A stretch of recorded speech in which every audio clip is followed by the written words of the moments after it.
Inside Story Uganda, real source of political updates. Nga mpulira endulu evuga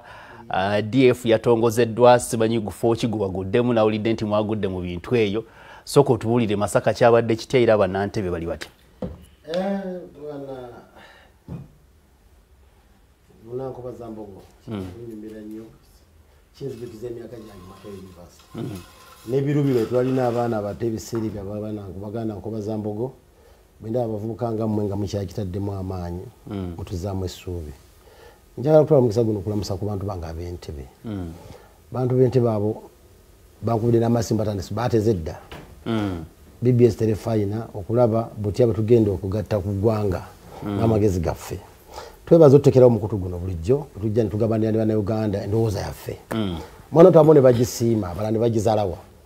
neera ngoma yantibikoze eki bagoberedde oba basiima bate basiimye babaddeko njagala bwagaze kusiima abantu bange ab'Entebbe abatinyira olunaku lw'eggulo ne bagenda e Masaka abadde ennaku 2 abamu twabeerayo ennaku 3 njagala okubakulisaayo nnyo ddala era njagala kwebaza abannayuganda bonna nabadde Masaka nendaba kye mbadde ndudde okulaba delegates conference afaanaganako ng'eyo gye nalabye batugambye mwasombye abantu Uganda yonna yakiikiriddwa kyekisinga obukulu mu delegates conference kubanga delegates kyekitenga ati ekibiina kyammwe kya Uganda oba kikyo nga Kakembo kikyo nga Mathias Mpuuga kikyo nga kya Buganda kikyotegeeza ekijjayo ekinyusi kya delegates conference nga Uganda yonna eri represented era ndowooza kyalabikise bulungi e Masaka nalabye abasajja bavudde njadde sisuubirana mudda Lubirizi Kisoro Kabaale Kanungu Kasese Mbale Busoga nga ndaba Uganda yonna tukola ki tuli nayo ekyo kyanzizizaamu amaanyi nti oba awo omwana ono yazaalibwa DA mabegeeyo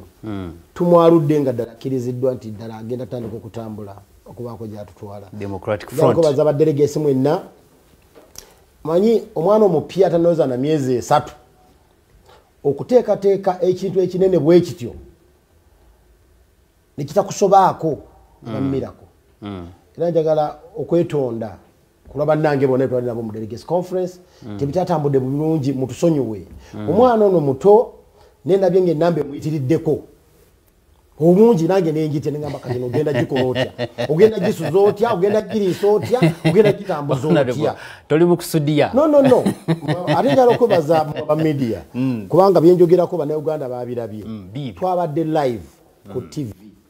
zonna bastreaminze live omuzungu yatugondeza embeera tekyali byakulimba kintu kigenda mu maaso nga Uganda yonna eraba nalabye ku BBS yakikoze NBS nayo njebaza kubanga nabyo ndozo kumala sawa nga mmeka nga program eragira ddala ekive Masaka buki butereevu so twali byakusudiya bannayuganda beerabiddeko nti oba oli awo omwana gwe bali banyooma ono ate yandi bamwesonga njagala okwebaza bonna naddaba media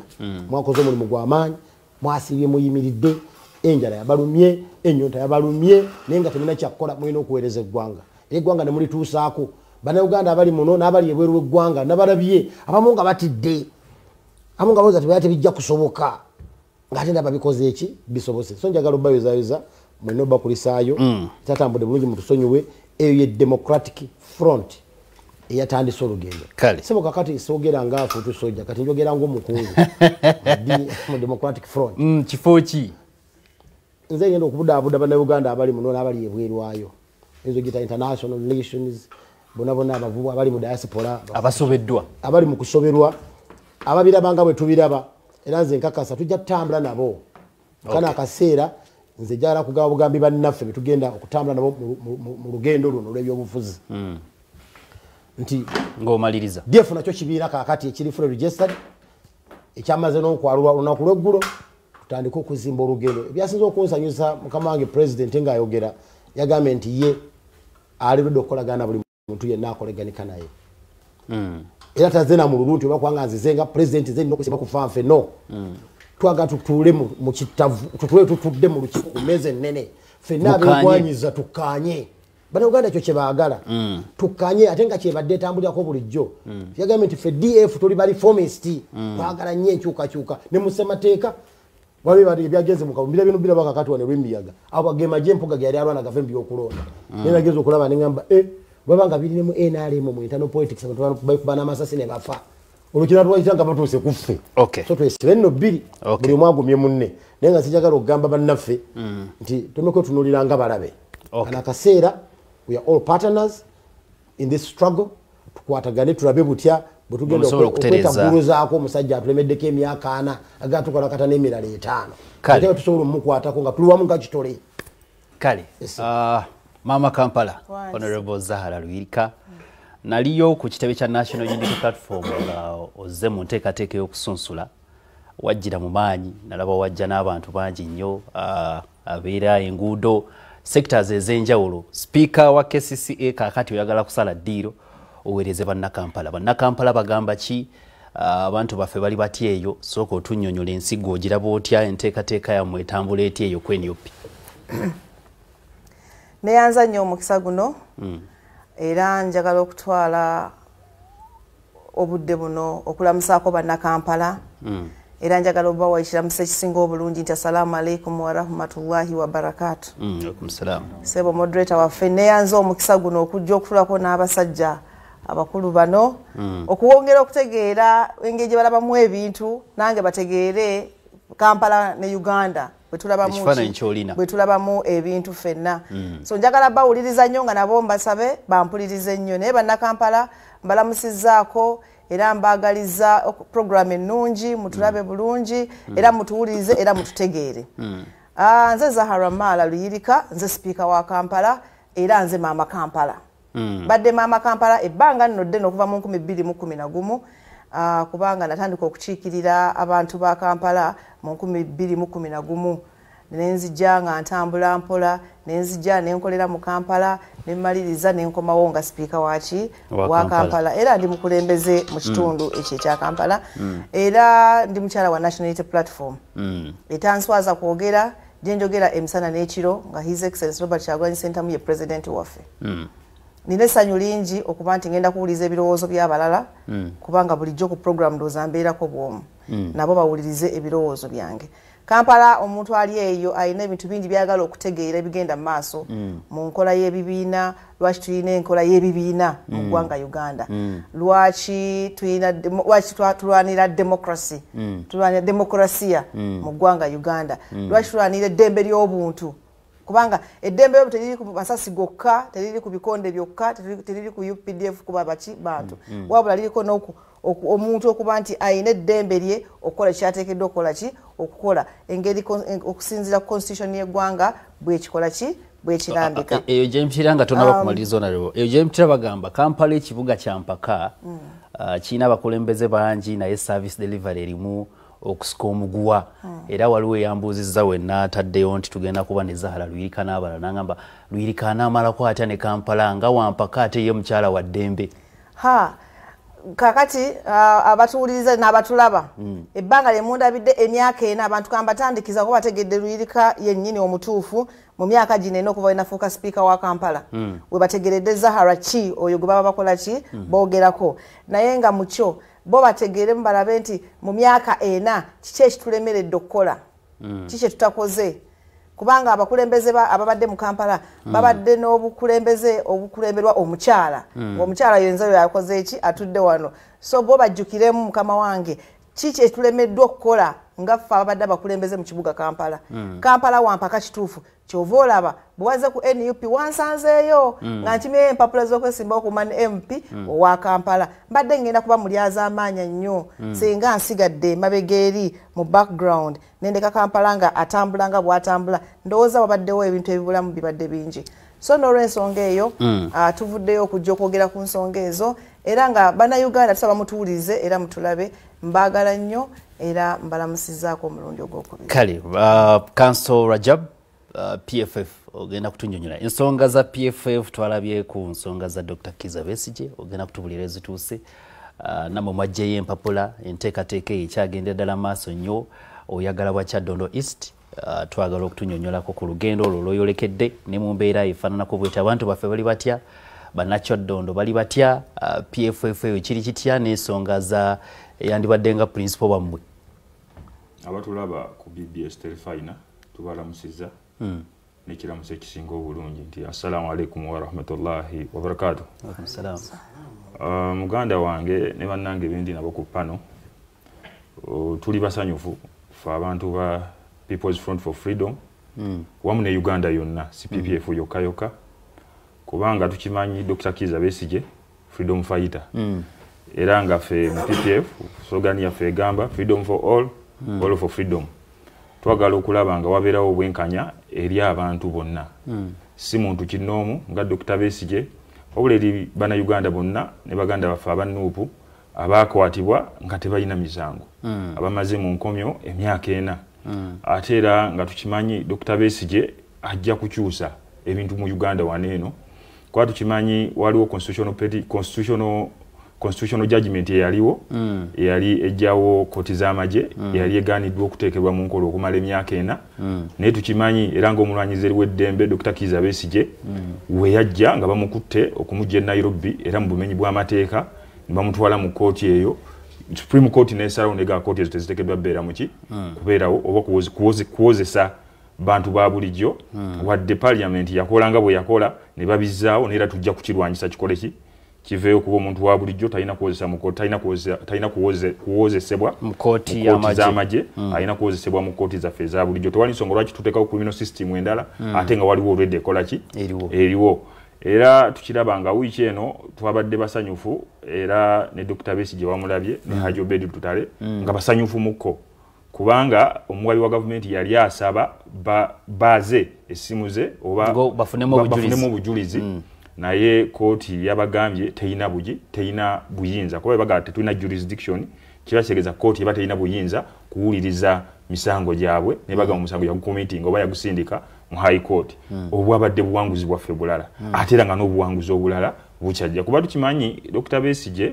musajja nnyo yave Nairobi mu comfort zone ye yali musawo n'agenda ne yeegatta kuba ne Luweero bwe yabeegattako we bajja mu bukulembeze ye n'alaba nga obulyaza amaanya bugenda maaso ate yenge ekigendererwa kye kyakulaba ng'alwanirira omuntu wa bulijjo okulaba nga wabeerawo eddembe lya ffenna kubanga tukimanyi tetusobola kubanga twenkana mu ssente naye services zirina okubaawo kuba gavumenti eno waliwo kye tuyita negative and positive rights gavumenti eyina byeyina okukola ng'erina okubikolera abantu waliwo omuntu byatasobola kukola kinoomu naye ate waliwo gavumenti byeyina okukolera omuntu ono era ffe mu kibiina kyaffe ekya People's Front for Freedom twatandise okweteekateeka kubanga tukimanyi eri gye twali tulina gye twali mu bannaffe besitajja kwogerako waliwo system eyaliwo nga secretary general ne president beefudde bakatonda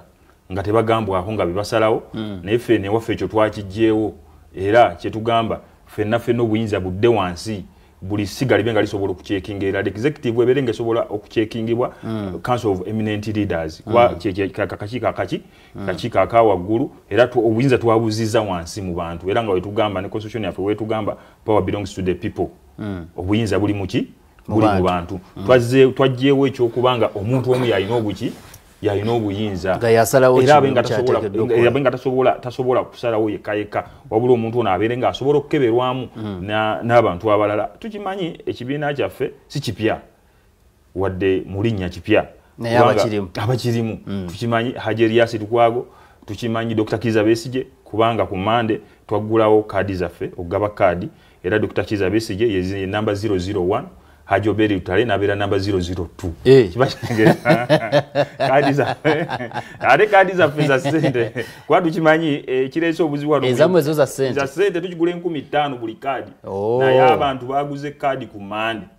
abantu 600 be baguze kaadi ku lunaku lw'Emmande lwetwaguddewo okugula kaadi kiba kitegeeza ekibiina kino ky'abantu era abantu abannayuganda ffe mu People's Front for Freedom twagala okubategeeza bano abantu ba owninga ekibiina kibeere kyabwe kibiina kyabwe twagala okujja obuyinza mu bantu abatono era nga bwe kiri bola abafuzi bw'amataalo bwe baaleka obuyinza babulekera abantu ab'olubatu abantu abatono ne babujja ku bantu abangi era ffe kye twagala okujjawo mu People's Front for Freedom twagala tujja obuyinza ku bantu abatono tubuze mu bantu ki mu bantu abangi babenga be bakola ki be basalawo kyova olabeera kuba twayiga bingi okuva eri gye twali ekyaddondo eyo abantu b'ekyaddondo East kyenyinza okubakakasaako mbakakasa nti olwaleero tugenda kununula eggwanga Uganda olw'ensonga omuntu ayagala okutuusa eddoboozi lyabwe mu setteeserezo oyo muntu mutuufu kubanga nga nze ndi musomesa w'amateeka era nga yinamu ne masters degree ate nga n'ekirala ate nga mu parliament eyo tukimanyi bateesezayo mateeka mateeka ate nga ffe tusoma gavuunula ga interpretinga era nze kyembakakasa nti tesijja kufuluma parliament olwaleero nga bannaffe bwe bakola kubanga tukimanyi wali mu parliament buba butakkaanya akazannyo ka bwongo wekabeera akazannyo ka bwongo kiba kitegeeza nsobola okukkirizisa oyo gwe sitakkiriziganya naye ne muguze ekirowoozo kyange n'akigula ne tutambula wali wa the eyes have it no abo bonna byonna tujja kubijjawo olw'ensonga bano the eyes have it bakkiriza nabo abasinga obungi mu parliament olwaleero balonda bulonzi kinyumu naye ng'omuntu gwe mulonze tamanyira biki byagenda kukola ki byagenda kuteeseza wali naye abantu b'ekyaddondo mbakakasa oba nabo bansindiseeyo eddoboozi lyabwe nja dikyusa ate era Uganda eno tujja kuginunula fenna kale kantandike ne mama Kampala ku nsonga obumyufu bw'ebibiina vuluga ebiseera ebisinga abaawo ku bumyufu bw'ebibiina buno era abamu batuuka n'ogamba kasita owangula akamyufu oba omaze ebisigadde oba omaze National Unity Platform muteekateeka y'okugaba card oba muteekateeka y'okufuna oyo gwe bagenda okuba mu ttooki nga akakiiko k'ebyokulonda gwe bagenda okuwa bendera mu kalulu akajja naye twagala tutunulire embeera eno enteekateeka y'okusunsulamu buli omu agamba fe abasinga okuba n'enteekateeka ennungi era yevaamu abakulembeze kuba mu kusunsulamu okwo mwe muva abakulembeze be mutusindikira nti mulonde oyo ffe eno tumalirize ogwaffe enteekateeka eyo ku NUP yatambudde etya eri etya waliwo abagikubamu ebituli nga bagamba nti mu NUP gojja buzzi n'ogenda tebafaayo gwe kasita ogira n'otiikinga waliwo n'ebigambibwa mbu kaadi zeeyo zakugulwa bugulwa waliwo n'ebigambibwa nti NUP mutuleetedde abakulembeze abatatuukana na mutindo bwe basinze okutuzza emabega abalala bagamba opposition ezzenye emabega okuva NUP bwe yakwata enkasi n'ekulemberamu era ensonga lwaki olaba nti oludda oluvuganya lulimu amakubo mangi n'amakoona mangi NUP ogenda kutunyonyola kiri kitya saidi eyo ate n'enteekateeka y'okusunsulamu gwe wagisanze otya ng'omuntu era ng'omukulembeze kiki ky'olowooza ekirina okutereezebwa oba ki ekirina okunywezebwa ku lw'obulungi bw'eggwanga lino neyanza nnyo omukisa guno okusookera ddala tulina okutegeera baani aboogera abantu abalonzi bammwe baani kubanga abalonzi baffe bo balindiridde ekintu kimu era n'obwesige bwonna babutadde mu National Unity Platform ekyo kimu ekyokubiri baani abo abavuddeyo okwogera ku NUP nti enkola yaayo si nnungi so bw'obategeera ofuna direction y'okuddamu ki ekibuuzo ekyo njagala okutegeeza bannayuganda enkola yaffe eri clear era nze kyemmanyi nti abo bonna babadde bagyogerako nabo mwe bakoze eki mwe bayitidde ng'oggyeko abawala na NUP okitegeera kubanga abo gye bali abantu bano tebategeera nkola ya bibiina njagala bagamba weewaawo tufugiddwa emyaka 4 enkola y'ebibiina nejja ne bagikomyawo abantu baganye okutegeera nti enkola y'ebibiina ebeera etya tuli mu multi-party system naye abantu baganye okukitegeera kubanga government deliberately mu kumanya yagaana ogenda mu maaso okusomesa abantu nti kino kye twagala kitambule ne basigalayo abantu eri mu individual merit gye baalimu nti enkola ya mugendo abantu basigala ku nsonga eyo so opposition ebaddewo mu Uganda era bangi tubadde mu opposition era tukyali muki mu opposition naye waliwo ebyajja bikyuka bannayuganda bye bataategeera okitegeera opposition netandika okujjamu obulindolindo akandolindo likayingira nnyo mu opposition kati fe ababaddeyo nga tuli baana bato tuba tulengera ebintu bino naye nga tetulina tukola ki bwe tubyogerera osanga ebiseera ebisinga kyekigenda mu maaso mu NUP njagala kwebaza EMC Electoral Management Committee kyemmanyi nti buli kibiina kyonna kirina komiti efaanagana bwetyo bateddewo balanga bulungi nnyo abantu okujjayo empapula eziraga nti neeyagaliza era ekifo kino kyenjagala okugenda okukola ki okukiikamu nekirangibwa mu mawulire tewaaliwo shortcut yonna ng'etteeka bwe likola ki bwe lirambika mu constitution ya NUP gye tukozesa mu kaseera kano kakati ne tugenda mu maaso abantu ne bajja ne bajjayo empapula kyeneebaza abantu abo lwaki mbeebaza nti babadde n'obugumiikiriza n'obumanyirivu okusobola okureceivinga oba okufuna buli muntu yenna yaza okugjayo ki buli omu mu ngeri ye okubeera mu NUP kitegeeza ki wajja n'okkiriza nti ndi wa NUP n'ofuna kaadi ya NUP era n'obeera ng'oli memba waki wa NUP oyingira teryakugaana n'okufuluma teryakola ki teryakugaana so mukujja olw'okubanga tuli people power maanyi g'abantu abantu bayitiridde oli ava mu NRM ku makya n'agamba nze ngenze muki mu NRM tebasobola musibira wali ku mulyango oli ava mu DP ku makya n'agamba ku 7 ngenzewa mu NUP teryasobola mukola ki musibira ku mulyango wabaddewo emisoso egisookerwako nti nga giri mu constitution nga giri ne mu constitution ya Uganda ekisooka bw'obanga obadde ogenda kuba member wa parliament tebiriko nti no nkwatiraako tutambule bakubuuzizza kaadi y'ekibiina kya NUP ogirina nti njirina ng'oteka ku mmeeza ne bakubuuza oyina empapula ogenda mu parliament kuba netwagala kufuna bizibu bituze tufuna emabegakaawo yonna oyina empapula ezo wasoma senior 6 ogirina tinjirina babasabye senior 6 kubanga ne parliament kyekola ne constitution ya Uganda kyekola ki kyerambika ntinjirina eri certified okutuyambako okutwanguyiza omulimu guno because NUP yafunye abantu bangi nnyo ng'ekifo kimu kiriko abantu kumpi 10 nga bonna bagala baka wa parliament nga tesobola kufuna budde byo bugenda kukola ki certifying empapula ezo ne verification naye nga otegwa omuntu ng'omu nga teweerimbye osobola okukikola then bo ne bongereza ku ekyo kyokoze so bye byabaddewo oli wa NUP kyokoze wayingira ddi kaadi eruwa teeka kuki ku mmeeza olw'okubanga maanyi g'abantu NUP yabadde ne system teyagala kusibirayo muntu yenna buli omu ajje osobola nange nsobola n'omulala akola ki asobola analemererwa banamugamba nti olemereddwa ku ground wagenda okuva obuzibwawo neno tuyina structures zetuyitamu ez'enjawulo okusobola okuyita mu kamyufu k'ekibiina kya NUP ogenda mu vetting mwe bakeberera ebyo byonna ddala kituufu z'empapula zizo ddala wasoma okitegeera ddala kaadi eno yiyo Zahara ddala oli wa NUP ono Zahara gwe twogerako oba waliyo omuntu omuki omulala amuli emabega osobola okukola kino bukulembeze ekibwowadde eri abannayuganda NUP esobola okwesiga ogende mu parliament oteeka okubanga obadde mu system nga oli stakeholder abadde omulungi ali active tobadde mukulembeze yes naye obaddeyo ng'oli active ddala eggwanga Uganda onaawe olwanirira oyo anyigirizibwa oba nedda oba wenoonyeza bibyo so NUP awo weeri eyo vetting wedda bagenda kukkirira wansi mu bantu kati bagamba abantu bagamba ki tetumulaba wano ku ground bintu abantu bakolanga abasaaga opinion polls zigambye bwe ziti abantu bagambye bwe bati ono bamugobye mu katale ono bamugobye ku mupiira ebintu ebyo NUP ebitunuulira nebaza nnyo media nebaza nnyo social media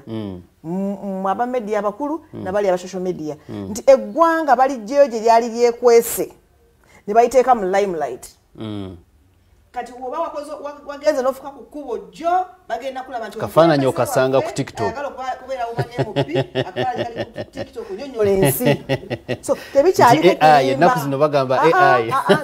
naye nawe eyina okukola ki weeyina okukoma tebikyaliko kulimba nti bataddeko AI maama ne bakusanga kabinako akazahara ne bakusako buli kimu n'enjogera n'embeerazo tekisoboka so ebintu bino byonna byavuddeyo tubeebaza babadde bakulaba abantu obadde oweereza oba batoweereza so akamyufu tugenda kayitamu bwe tutyo mukama wange twafuna ekizibu mu NUP twasayo constitution empya ne gundi electoral commission negilemera neegaana okugigazeetinga ne tusigala nga tukyali constitution yaffe enki enkadde naye mu mbeera yonna tulina okutambuza kubanga naluli yatuwa abakulembeze abalungi naluli twafuna abakulembeze abalungi era bakimanyi nti baali balungi ne bayitawo si buli omuntu yayitawo naye nga omanyi abantu nga NUP bagirangirira leero nga wabula ennaku 3 gundi bagulewo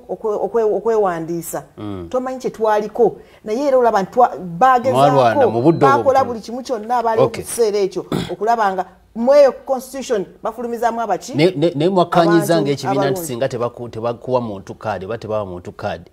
akkiriza n'atajja kuba namunigina kubanga mulina abeesimbye ku kifo kimu abantu bangi tuli bangi nnyo awo wonna tugenda kutuuka wona mbadde nkugamba nti eggwanga lisooke litegere nti bagenda kufuna abakulembeze abalungi procedure nnungi kubanga zirambikiddwa bulungi buli omu azimanyi NUP kyeyekoze mukama wange esomesezza abantu okuva ku day 1 mpaka kati buli omu amanyi kyategeddwa okukola bakugambye nti 60% ku 100 egenda kuvaawa mu bantu wansi bogenda okukiikirira basalewo nti tumuwadde tumwagala oba tumukola ki waliwo abagamba olwokuba nyina ekifaananyi kyakyagulanyi mumaze babitimba bakola ki era nabo njagala bakitegeere nti yes president tugenda mutimba tumulage eggwanga abeereyo tumona naye 60% egenda kuva eri mu bantu okay. ebikolwa byo bigenda kweyimira buno bwe budde okay. so mukama wange nsaba abantu bakkirize nti akamyufu kaffe aka NUP kagenda kutambula bulungi era ssebo lwaki nebaza EMC yatudde wansi nemanya nti wabadde wakyaliyo omulanga gw'abantu ogwabadde neeyongezaayo ennaku naye mu nnaku ezo mugenda gendamu ebintu bingi olwokuba tetwagala kunyiiza kunuubula bantu kubanga abantu mubuno obululu bateekamu ssente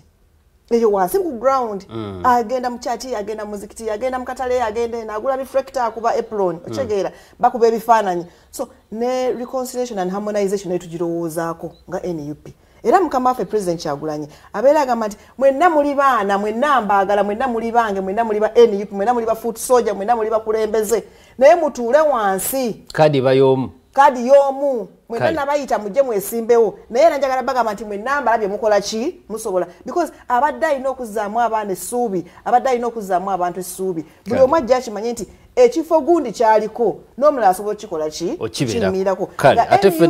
temusibidde wali ku geeti ng'ebiina ebirala bikola kuba ebiina ebirala bikola ekyo batuukayo ne bagamba obalabye abatulaze embwana opozi wabaddewo abeesimbyewo gamba bakozeseza kakodyo ki babadde babeesimbyeko bagamba ontolina mwesimba kubanga minisita ontolina mwesimba kubanga kino okitegeera so abantu bagenda kukoppa bingi betwogera mu NUP bagenda kukola bingi betukoze mu NUP okay.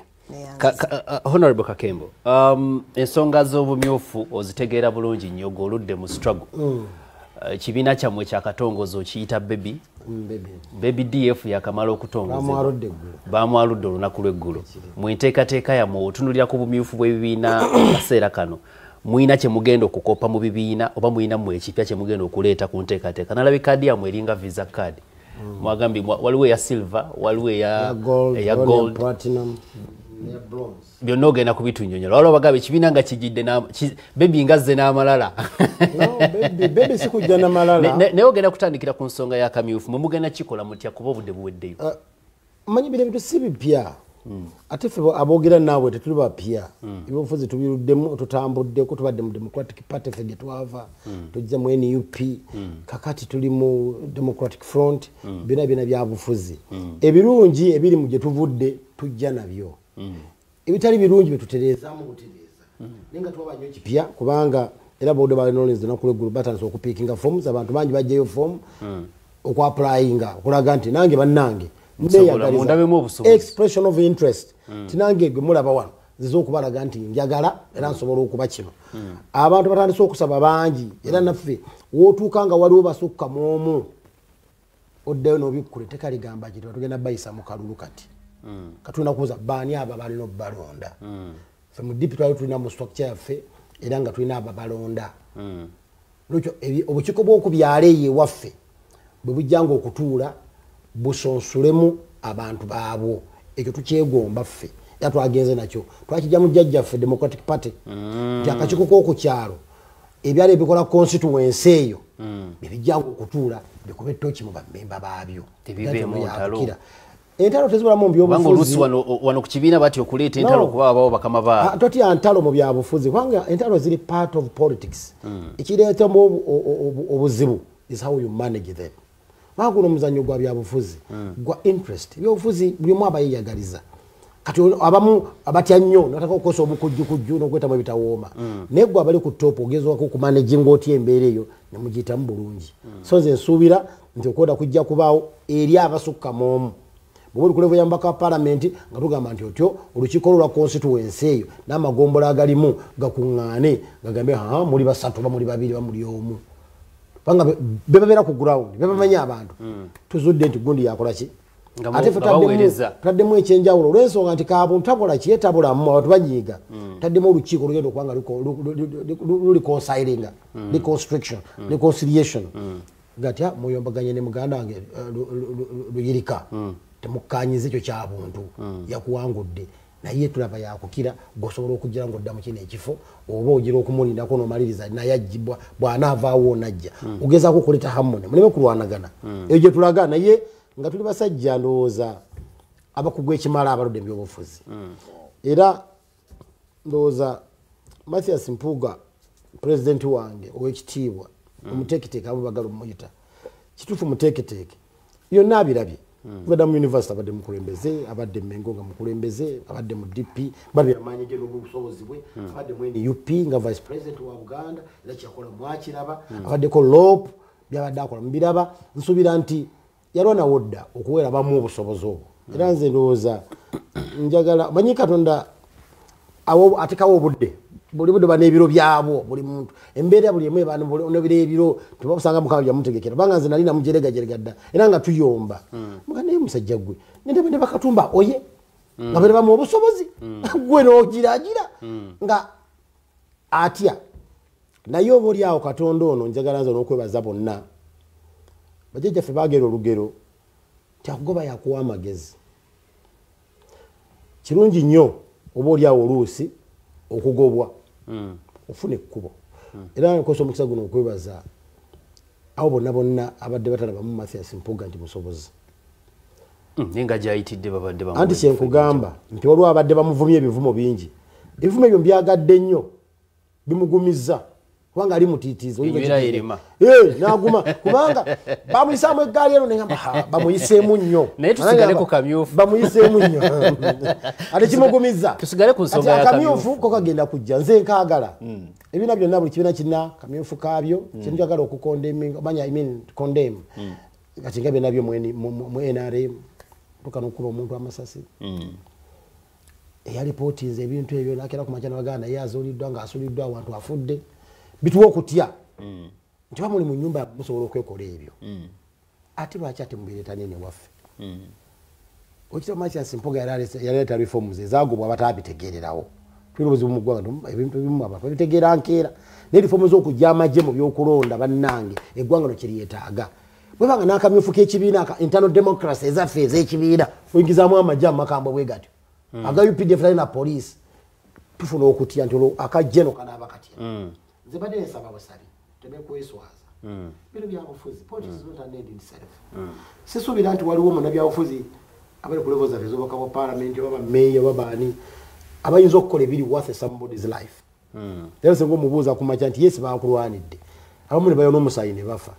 naye byokoze oba mu parliament gy'ogenze ddala oyinza okugamba nti it is worth a sacrifice of somebody's life tigundi okufa yaliwo kanaafa kakemba abere mupi wagundi abechamani wa district bagamba whatever it takes no nze nsubira si kya bugunjufu okutuuka okwetusaako obulabe bwe butyo notekaka obulabe obuli permanent tugeze okudda erinnyo oba onzigyemu eriiso enkya tusigalawo mu nsi eno nga tuli ffenna ng'abooluganda naye nga nti eriiso lyalo liriko ono twalijjamu nga tulwanira kamyufu nze nsubira tukkirize evudde mu kulonda abantu bagamba nti sooka oliddeko kakembo linda gumiikiriza nomulala gi bannabyabufuzi temuwulira nawo si bannabyabufuzi abantu abamu abakiri mu lulu nze mbadde tested dozo kitegere mbadde mu Democratic Party emyaka 25 ozanga sobola kwamba ka parliament ninga tuteesa ne Kayanja ati Kayanja amakwatamu wamaggu kwatamu nze kanninde nze nali ndetebe for 25 years ozana ne musiru so twagala okusomesa abantu webyemu defu twagala okusomesa tumentalinge bannabyabufuzi bamanye tibyobufuzi si bulowooza business kujja kulyamu ensimbi sikunyumira suuti ebyobufuzi bisaba kinene leadership is a calling and a vocation gye tuyingiramu okukola obuweereza si nyangu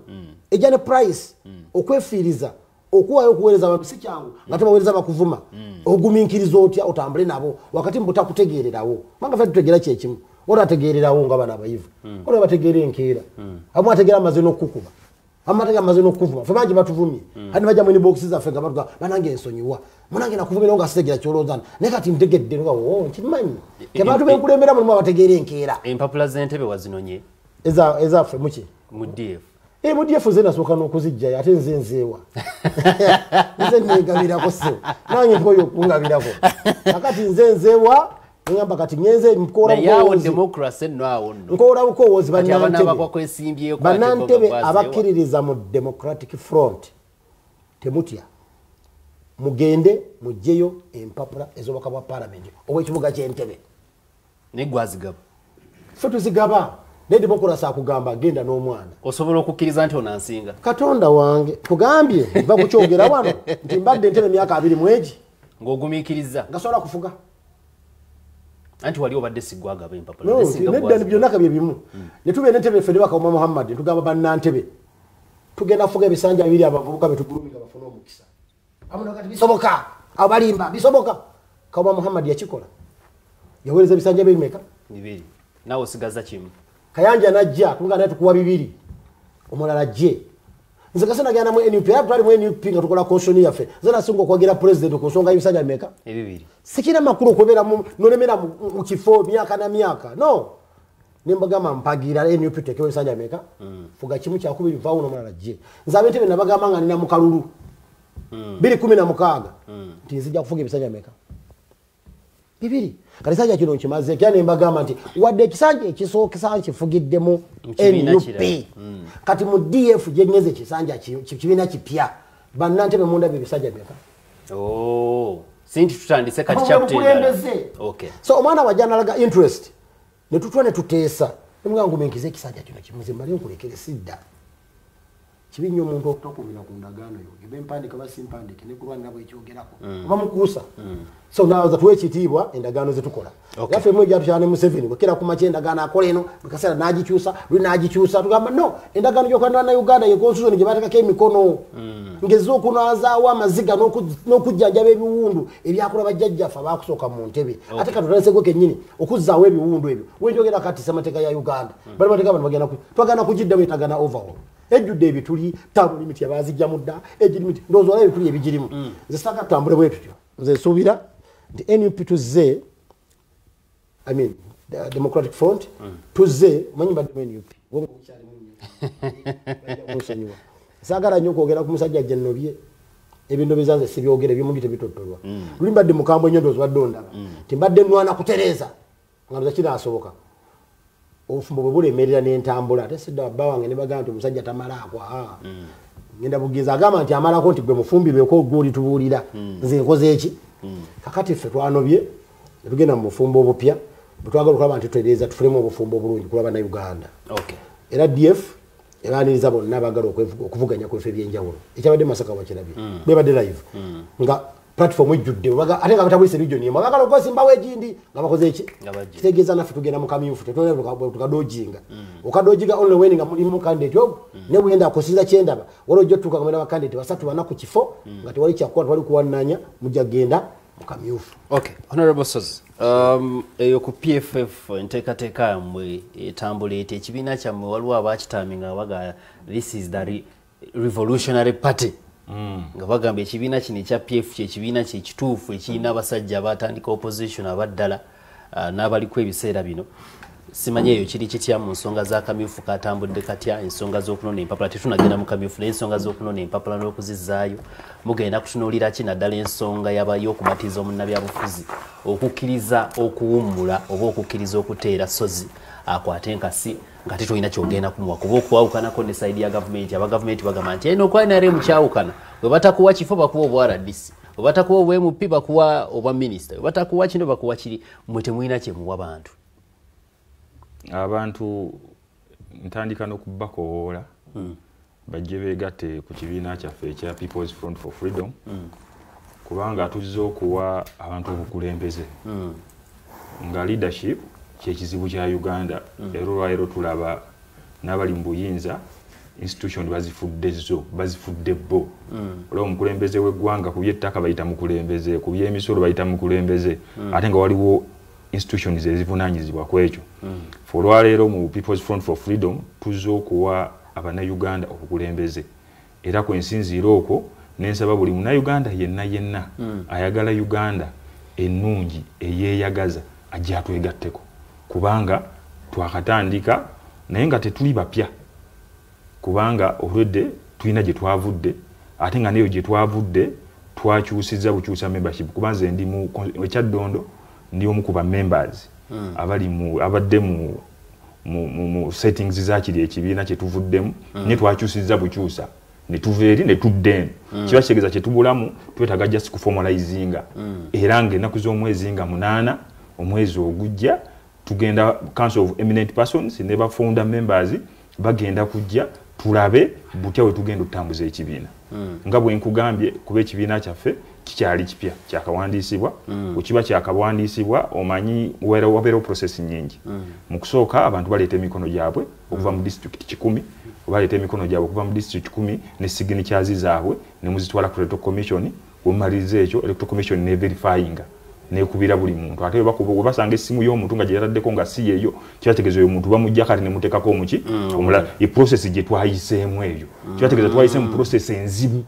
ey'okufoomingawo ekibiina ekipya mu mbeera eno ey'akazigizigi naye nga ffe kye tukkiririzaamu twagala okulaba nga wabeerawo eddembe ly'Abannayuganda mu ddembe mu kola mu ddembe mu byobulamu okulaba nga olwaleero kuba waliwo tulina okukimanya nti human capital kya bugagga we kiba kya bugagga olwaleero human capital yazimba ensi zonna ezo z'olaba yazimba Amerika yazimba Bungereza nyo olwaleero ffe tulaba human capital ate tumutwala mu nsi z'Abawarabu kiba kitegeeza kati bano abavubuka abaweddemu essuubi bonna ffe tubagamba mu PFF bajje tukolere wamu tulabe ng'eggwanga lyaffe tulikola ki tulikyusa eyo ku nomination bakusaba biki ku nomination ewaffe gye batusaba era tukimanyi olina okuba nga olina empapula ze za senior 6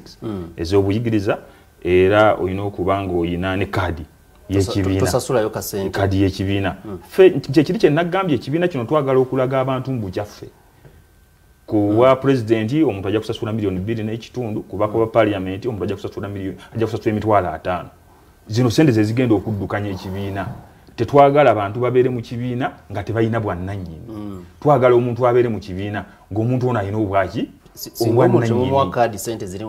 ate lwaki kuba aba wa kibiina oba woba ow'ekibiina we tuba ab'ekibiina Abannayuganda njagala tuggyemu omuze ogw'okulabanga kuba ebibiina byaffe olwaleero lwaki bigulwa kubanga tebiina gye bijja ki gye bijja ssente naye kati ffe abantu ababirimu ffe abalina okulaba nga tubeera n'omutima era ffe waffe mu PFF byonna byonna nga tuvudde emabega kuba tuvudde mu process kuba 2023 2024 nga tugezaako okulaba nga tuteekateeka ekibiina naye era bannakibiina babadde be bakuŋŋaanya ssente ezo okulaba nga obadde otulaba nga tubeera ne activities Katonga activities zonna ssente ezo zibadde zireetebwa bannakibiina era ne guno omukolo gwe tulinayo nga 8 era bannakibiina bali mu kwesondamu ki bali mu kwesondamu ssente abantu kuba ffe kye twagala Omunnayuganda abeere n'obwannannyini ku kintu tutegeere nti obukulembeze si bwa bano bannabyabufuzi wabula obukulembeze bw'abantu bwa bulijjo omuntu wa bulijjo ono mukozi wa muntu omukulembeze yakolera bali eri tukola ndagano social contract sifa abategeere nnyo wabula gwe tukola social contract ffe n'abantu ate ffe waffe eno mu People's Front for Freedom kye tukkiririzaamu kuba waliwo abayivu babiri omu bali bamuyita Plato omulala nga bamuyita Aristotle Aristotle ng'agamba ensi eno erina okufugibwa abantu abagezi nga Plato agamba walina okubaawo amateeka amalungi kubanga amateeka amalungi oganaabeerawo naye omunaleeta omuntu ow'ekibogwe ajja sobola ofugira ng'afugira maki mateeka naye ate Katonda tajajamya bugezi abantu abagezi babeera baki babeera batono era ffe kye tukkiririzaamu kyobula nga twazimbye institutions zino tulabe nga zitambula ate nga zikolera ku muntu twajjeewo kino ekyokubeera nga kuba ffe tetulina secretary general twabijjeewo ebyo kuba eri gye twava twayigirayo tulina Council of Eminent Persons eyo kyekibiina ekitusalirawo era kisobola no checking executive kisobola no checkinga ate nabano bennyini abantu ba wansi abali ku byalo kwaffe ewaffe okusinzira ku constitution yaffe tuva ku byalo ne tugenda ku muluka ne tugenda ku district then ne tujja ku kugwanga lyonna ne tutuula eyo ekikola delegates conference waffe kibasegeza ffe waffe tuva mutendera era n'okuwa kadi yaffe ya PFF tugenda soka kwekenneenya kuba waliwo abajja mu bibiina ng'abazze naye ng'omutima gwe teguliyo anonye masanyalaze tugenda soka kukebera struggle gikoledde ki oba tulina kyokoledde struggle kadi waffe totawaana oba tulina kyokoledde struggle obanga kale nga tobadde mu lutabaalo lunene olw'okulaba nga tujja Bannayuganda mu buwambe kwaffe tukikkiriza tuli mu buwambe era kino ekibiina kye tugenda kikozesa okulaba nga tufuna second liberation Kwa tukimanyi waliwo liberation eyasooka y'okununula eggwanga linene mu 1962 abazungu nga tubajjako obuyinza naye ate abazungu bwe bajja obuyinza buneeno babukwata ne babuwa abantu nga babawa emmundu era kiba kitegeeza olwaleero abali mu buyinza era bajja na mmundu kati ffe kye tugamba mu People's Front for Freedom twagala okulaba nga tuzaayo obuyinza eri abantu beesalirewo era kyobanga ne structures zaffe ne mu kibiina kyaffe kye tugamba obuyinza bw'abantu nga ssemateeka bwatukola ki bwatugamba tujje obuyinza mu bantu kuba era ebadde enkola nga n'abazungu bakyali wano bakolonialist tukiraba kye baakola bo baali batono naye ate nga bebafuga abaki abangi ate nga bano abatono abangi bebalina okukola ki bebalina okusalawo ensonga era ffe kye tusalawo tukakasa bannayuganda bonna nti mu People's Front for Freedom tugenda kubaddiza obuyinza bwabwe abantu babenga bebeesalirawo ku buli kimu era ffe waffe kaadi okugifuna olina okubanga olina kyokoledde struggle olina okubanga oli member oba toli member tetujja kuwa kaadi yaffe ate n'ekirala wanaabeerawo concession wakati w'abantu abantu nga basobola okukkiriziganya wakati waabwe tewali nsonga lwaki tuba twemenyamenyamu ate nga bo bakoze eki bakkiriziganyiza banakkiriziganya awo tujja kukola ki nga tulondako omwe banaaba tebakkiriziganyiza nga bagenda mu kamyufu nga abantu bakola ki abantu basalawo nga bagamba ono yaba akola ki mwafunyako ku bifo ebiriko abantu abangi ebifo webiri ekyaddondo yozeweka ekyaddondo abantu b'ekyaddondo kubanga bwe nkugambye tetuli bapya tulina gye twavudde kibiina kiri kye sitaagala kwogerako linnya era nze naliyokko era twesimbawokko mu kamyufu mu kibiina kiri ne Honorable Apollo Kantinti kiba kitegeeza kisanja kiri eri kiba kitegeeza enkasi ngikoze eki ngiruddemu siri mupya mu kintu ate era we twazze eno abantu b'ekyaddondo bo bakakasa nze mulwanyi omuki nze mulwanyi omutuufu era ekyaddondo kuba najjayo empapula zange za expression of interest nga ndaga obwagazi bwange oba obusobozi bwange okulaba nga nkiikirira abantu b'ekyaddondo era neebaza abantu bange ab'ekyaddondo abamperekerako okulaba nga tujjayo empapula ezo naye sinnalabayo mulala ajja ne bwajja mwaniriza kubanga tukimanyi mwaniriza kubanga kwa tukimanyi ebyofuzi byakola ki mugumoga wanonze kutemuzi ebyofuzi byakola ki ebyofuzi byakuvuganya era oli wajja nga ayagala okwesimbawo ajje tugende yali abantu buli omu agamba abantu kuba ffe tukkiririza mu bantu nabo mugenda kuddayo ku ground tujja kuddayo ku ground we naba nfunye munnange buli omu agamba abantu byagenda okubakolera na biki byasuubiza kuba ffe tetukolera kyaddondo yokka wala tukolera eggwanga lyonna okutwaliza awamu kale mu maaso awo tusuubira okwegattibwako Honorable Brandon Kintu Alex ono ye mwogezi wa Parliamentary Caucus era ali mu